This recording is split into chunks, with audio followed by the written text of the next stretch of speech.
fact that we are in such a golden age right now that you can have mentors who you never even meet, right? Because there's so much content out there.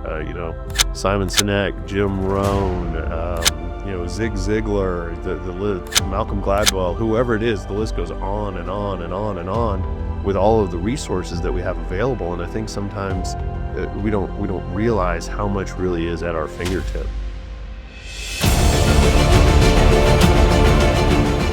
Welcome to this edition of the Business Brains and BS podcast. Today, we are going to talk about the importance of having a support system for business owners. And, Greg and I were talking about this, and quite honestly, this was a topic that he came up with. So, Greg, why don't you share a little bit about your thought process on why this is important for us to talk about? Yeah, well, just a couple nights ago, I was talking to my wife about some things that are going on with the business, and it turned into a kind of a long but productive conversation that left me feeling better and more optimistic about things.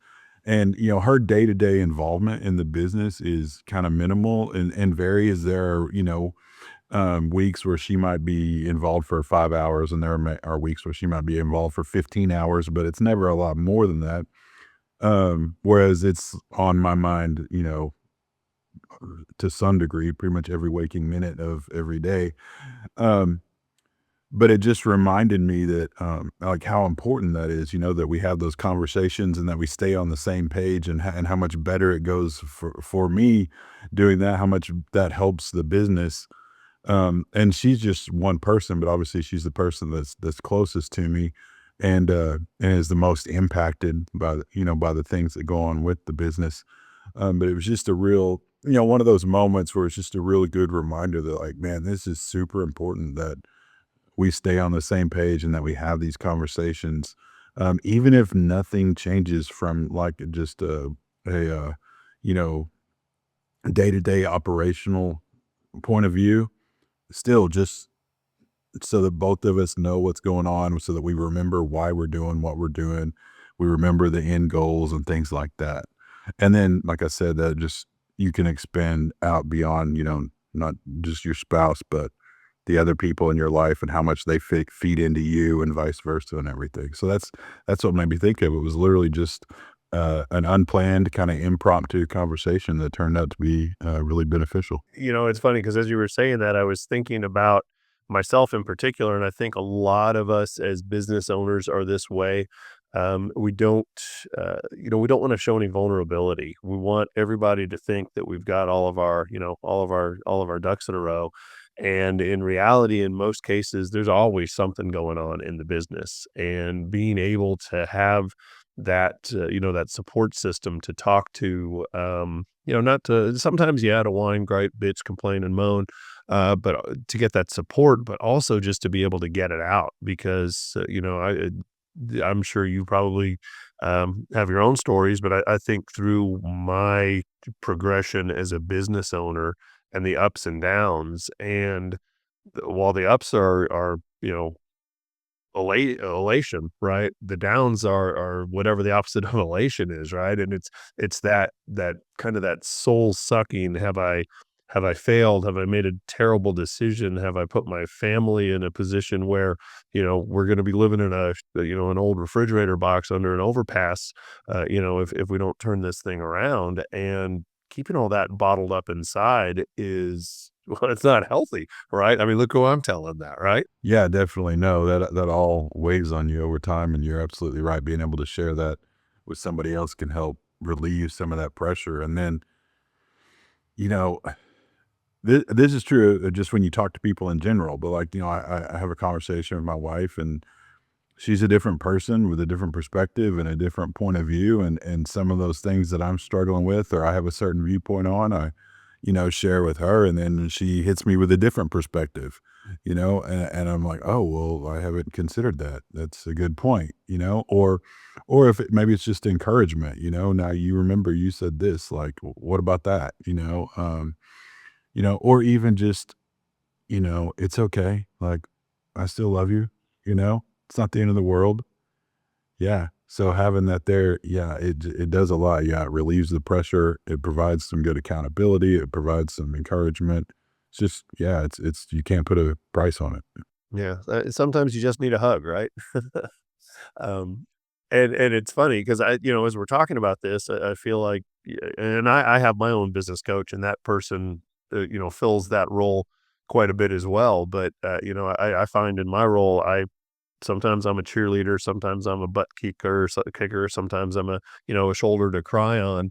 And I think it's important for people who own business to make sure that they have someone to reach out to. And you and I were talking a little bit earlier about the fact that we are in such a golden age right now that you can have mentors who you never even meet, right? Because there's so much content out there. Simon Sinek, Jim Rohn, Zig Ziglar, Malcolm Gladwell, whoever it is, the list goes on and on and on and on with all of the resources that we have available. And I think sometimes we don't realize how much really is at our fingertip. Yeah, absolutely. Yeah, we have the people in our own personal life, and then we have, like you said, the people that we can access through books, through videos, through podcasts, recordings, all kinds of things. You were actually the person that pointed that out to me. We were in a coaching session. It's probably a couple years ago or more, and I was actually telling you I had watched a video, like a podcast episode type video, with this guy who had built this really large company and then sold it and made a lot of money and he's giving advice, for people that are running their own business and one of the things he talked about was the importance of, having other people around you, having people with the same goals, people with the same experiences, people that are doing better than you that you can learn from and look up to and he's saying this as someone who's, like I said, like a multimillionaire, done really well for himself, and I remember I was telling you, I don't know anyone personally who has, done, like, what this guy on the video has done. So, I don't where do I find that guy? And you pointed out to me, like, well, I mean, you kinda did. You found him online, you know? And that was a good point that you made. It made me realize, like, yeah, dude, there's so many people that I can learn from, whether I ever meet them in person or not, And then I just think about, like we were just saying, like, all the the books, the hours and hours of audio and video content that are out there, and yeah, the your support system really can be endless if you're willing to just look. Yeah. Um, and I think, and that is obviously very, very valuable, especially from the learning and growing side of it. At the same time, mentorship and support is a two-way street. And speaking for myself here, sometimes I have a hard time sharing that type of stuff with people, right? And I think it goes back to that. Um, I need everybody in my orbit to think that I have it all together, right? So you work with professionals. How do you help people work through maybe number one dealing with that, number two being willing to talk about it instead of thinking that they got to just keep it all inside. Yeah, well, the whole, being vulnerable part, being willing to share the struggles and everything as well. One thing is just normalizing that, because it is something every single person experiences. Yet for some reason we get it in our head that, we're the only ones. And that's one of the nice things when you do start talking to someone is you realize, that as they tell you their stories that you're not alone. This if you'll allow me a moment to share a story, it's unrelated but related. For years I did this therapy group. It was called Helping Men Recover. That was the name of the curriculum we used, and, it was designed for men who had substance use issues, but also trauma, had been through, trauma in their life, and, so throughout the group over the course of several weeks, we talk about a lot of different topics, but one of the things we would talk about was sexual trauma, sexual abuse. And, that's not like a thing, that guys typically just open up to each other about when they're hanging out, It's not something they really wanna talk about, and We would every time I saw this happen over and over again. I led this group for multiple years, and I saw it over and over again where we get to that topic, and there comes that point in the group where it's like the opportunity for someone to share their own experience, and it's just crickets. It's just dead silence in the room.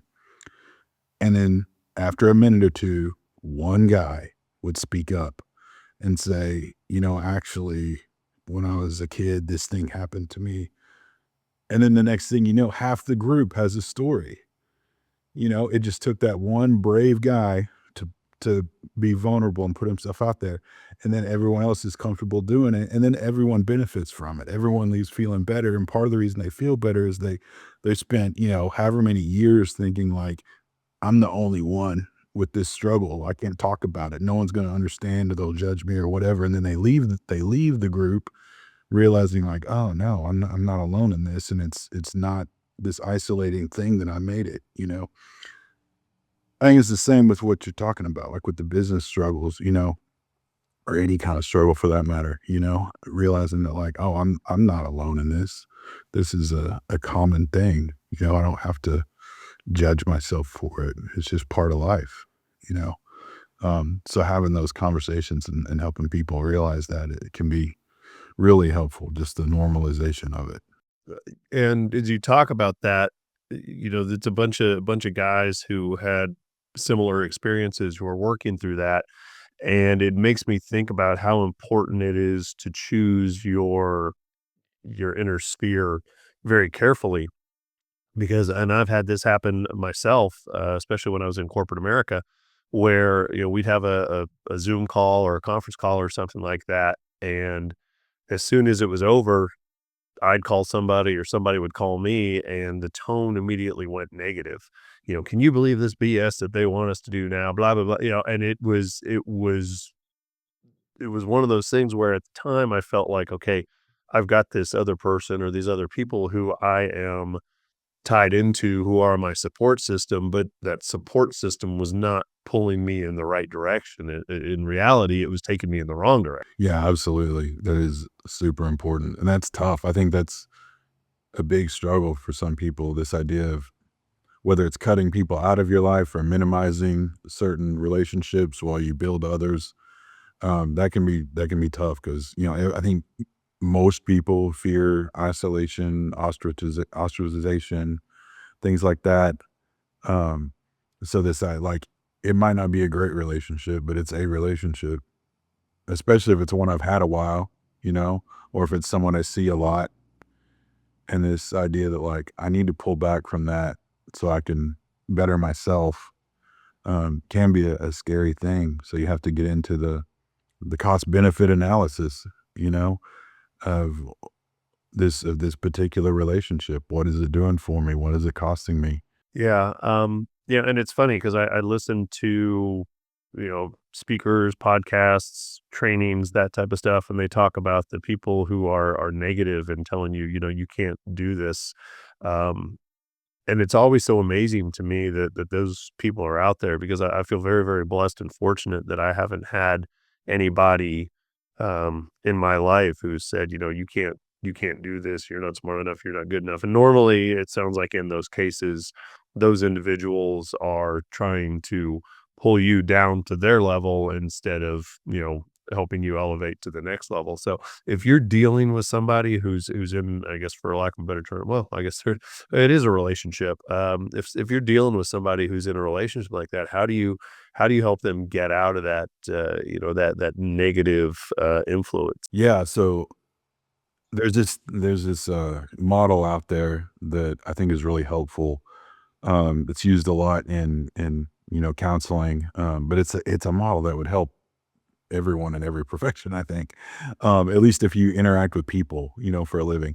And it's called the stages of change model. Um, and the way it works is there's people go through change. Uh, it's a process, it doesn't just happen overnight. And so this model lays it out in 5 different stages. Okay. And the way it is broken down is the first stage is pre-contemplation, and that's your like your denial stage. Like I don't see there's a I'm not no, it's pre-contemplative. I'm not even thinking about this being a problem. It's not even on my mind. And then the second stage is contemplation. Something has got me to think about this. I'm not doing anything about it necessarily, but I'm at least considering that a change might be necessary, you know? The third stage is preparation. Okay, now that I've thought about it and I realize I might need to change, I got to figure out how I'm going to do that. So I'm looking into options. I'm, talking to people. I'm seeing what's out there. Um, so that I can then move to the next stage, which is action. You know, so now I know there's a problem. I've figured out some steps I can take, and I'm actually doing it. I'm taking those steps. And in the action phase, you're going to have some experimentation. Some things are going to work, some things aren't. You know, so you work all that out, and then you get to the final stage, which is maintenance. Okay, I figured out what works well and what doesn't, and now I just have to keep doing what works well.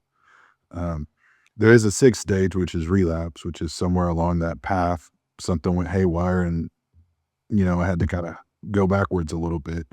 Um, but that pre contemplation to maintenance stage, um, looking at things from that perspective is very helpful. So that's something I think about a lot. It's something that my old supervisor used to shout out Steve. He used to drill into me. He would ask me all the time, "What stage of change are they in?"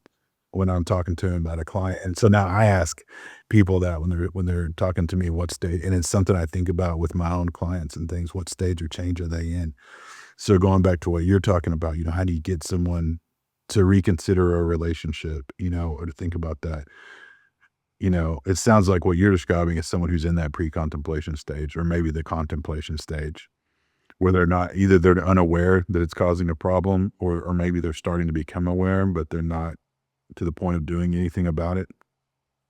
When someone is in those early stages like that, on that path, education is huge. Like education, and it's got to be, objective, real life things we can point to. So when they're talking about this relationship, we're making a point to say, okay, you said this person said this, and then it affected you this way. Making sure that they register all those instances and the effect that it has on them. Not in a pushy, judgmental, way, but just you're making sure it gets noticed so that it becomes more and more clear what's actually happening here. So that then maybe they get to that point of saying, okay, this is an issue. I need to figure out something to do about it. Once they're there, that's a big part of the battle. Like once they realize there is a problem here, um, everything gets easier, and then it's just figuring out what we need to do and what's gonna work and what isn't. But yeah, to start out, it's honest reflection, analyzation. And as they transition out of that, we kind of started this thing off talking about family as our support system, and I think that's always probably going to be the first place that we look, right? You and I have both talked multiple times about how fortunate we are to have wives who support us, who've been there to kick us in the butt when we need it, and a shoulder to cry on when we need it as well. But there are also areas outside of the family that we can look at to try to find that support system. And usually it seems like we turn to folks we know from our industry or from work. So like I've got a group of coaches, an action coach for a franchise who I have on speed dial, right? And when I'm going through something, very often I'll reach out to them and talk to them and pick their brains. I have my coach as well. And I would imagine you probably have some folks from your past who you use in that regard as well. Absolutely. Um, a particular therapist comes to mind. A lady I used to work with, and she went out and started her own practice a few years before I did, and encouraged me to do it pretty much from day one. You know, she wasn't very far into hers, and was telling me you should do this. And at the time I wasn't interested. And then as later on when I decided that is what I wanted to do, she was the first one of the first people I reached out to, and she was very helpful, and giving me some pointers in how I needed to do this. And yeah, I literally just texted her a couple days ago because I had a client I was working with that I needed to refer out, and I was going to refer to one of her people. and she's referred people to us, so it stays a good relationship. Yeah, so shout out Amy as well. Thank you, Amy. Um, yeah, and You're just name dropping all over the place here. yeah, but yeah, there are others too.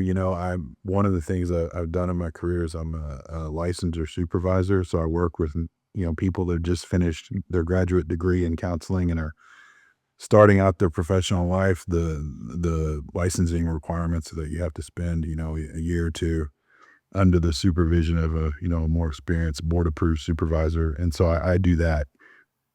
I'm a supervisor, and one of the reasons I like being a supervisor is I build relationships with all these new therapists, and as they go out and do their careers, it's a connection. But where I got that from, the reason I know that that's a thing, is because of the relationships that I built while I was under supervision. Like I said, I shouted out Steve earlier. As a supervisor that we don't talk a lot, but when we see each other, we talk, and he has referred people to my business and things, and I value that. And I have another supervisor, Maureen, that I used to work with, and she and I still talk, and even sometimes refer back and forth to each other, so yeah, those relationships, within your own industry are huge for sure. Yeah. Well, and I like what you're saying there too about, as you've progressed through the ranks, you have your mentors who are your support system who are helping you, but then you also become part of a support system for the next generation. And I think there's a lot to that too, because you know, it's that being able to provide that energy and that the gift of what you know to somebody else and your support to somebody else so that you don't always feel like you're just, taking, but you're actually in a position to be able to give as well. And I think a lot of times, obviously, you got to have some experience before you can do that. And you're right, it helps to have the experience to be able to give, but I get from it too, talking to these newer therapists that are now they're new to the field, but they're also these days like 20 years younger than me. And so I gain from that too, because I get a different perspective and a perspective I might not run into if I'm only around people kind of in my demographic.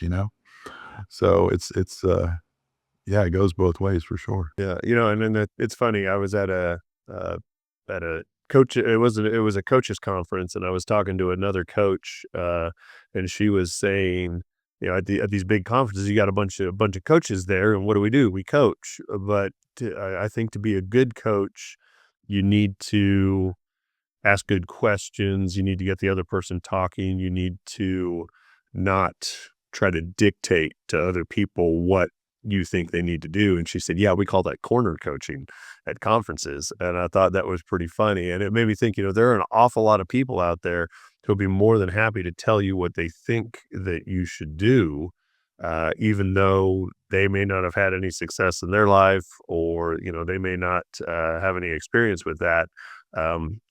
So I think it's really, really important to think about the quality of the support group that you have around you as well. And do you have people who are really in it to support you, to help you move forward, or are they just there to, kind of give their 2 cents and not have any ownership? Yeah, well, from my experience, the people that have been like walking the talk, so to speak, that have built some success and things like that are less likely to do that. Um, the cornered coaching, so to speak, they're way more likely to be more understanding and empathetic, because they know firsthand what it takes and respect the journey, and respect the struggles. So to me, that's kind of a red flag when someone's all critique and no vulnerability. They tell you all their wins, but never share a loss. That's kind of a red flag. So, Greg, when you're looking for, mentors in your support group, what kind of goes through your decision process as to how you decide, is this somebody that you want to let into the inner circle or not? Yeah, obviously that's a very important part of the process. You got to pick the right people. Um, so track record, obviously. What has this person done in their own life? So if it's for business, Do they own a business? If so, how is it doing? Um, or if they're, involved in maybe their management role or something like that, kind of what's their track record? So that, that's important. I think kind of what we already touched on, vulnerability. Like I said, if it's all wins, no losses, that makes me wonder how genuine this person is. Because what's that saying? Like, if I think I'm getting this right. Smart people learn from other people's mistakes, or smart people learn from their own mistakes. Wise people learn from someone else's mistakes. Yeah. So that being willing to someone being willing to share their own mistakes so that someone else can benefit is really valuable. So yeah, so a good track record, but with some lessons learned along the way is really nice. I think, someone who seems like they care, like they're not just waiting for their turn to speak, but they seem genuinely invested in you, not just in your success, but like in you as a person. Um, that's super valuable and very encouraging. It's kind of like we were talking about earlier with like the spouse, like this person, even if you screw up, they're not going to treat you any differently, and they're still going to be there for you and help out. And it's hard to know, right out of the gate if someone's going to be that way. So that's another thing I think is paying attention along the way. Um, Continually, that's something in my profession and in yours as well. Like we're continually evaluating, and continually updating our approach to things. And so it's the same with this, with trying to build relationships, build a support system. Um, what's the people like who's doing well and who's not. I don't know. So those are a few things that come to mind. What about you? What do you look for? Well, I definitely think that, the first thing that pops into my mind is what you already said, care, right? Is this person with you? Are they more than just a fair weather, support person? Are they with you? Are they getting down in the mud with you too, versus just being with you when everything's going well? And I think another thing that's really important is truth, right? Or is this somebody who cares enough about you to look at what you're dealing with, and help you see it through a lens of truth, right? Because I've been in a place, in my business ownership where, I was so far below the point, right? It just wasn't even funny. I was in blame, excuse, denial. It was everybody else's fault. And having a mentor, support group to help me look in the mirror and say, okay, what role did you play in this? And how can you changing your behaviors and you actually taking action instead of just kind of, sitting here and wallowing in self-pity. It wasn't a fun experience, but it was the experience I needed. And, I guess you kind of merge those two together, somebody who cares enough to tell you the truth, right? They're not just gonna, you know, not always just gonna be sunshine and roses the whole time. Yeah, absolutely. It's vital. All right. Well, thank you guys for joining us on this episode of the Business Brains and BS podcast. If you are watching us on YouTube, make sure that you click subscribe. And if you are listening to us on Spotify or Apple, please follow, like, share, give us a rating, and make sure you're telling your friends about us too, because, the more the merrier. So until our next episode, hope you have a great one, and we will see you later.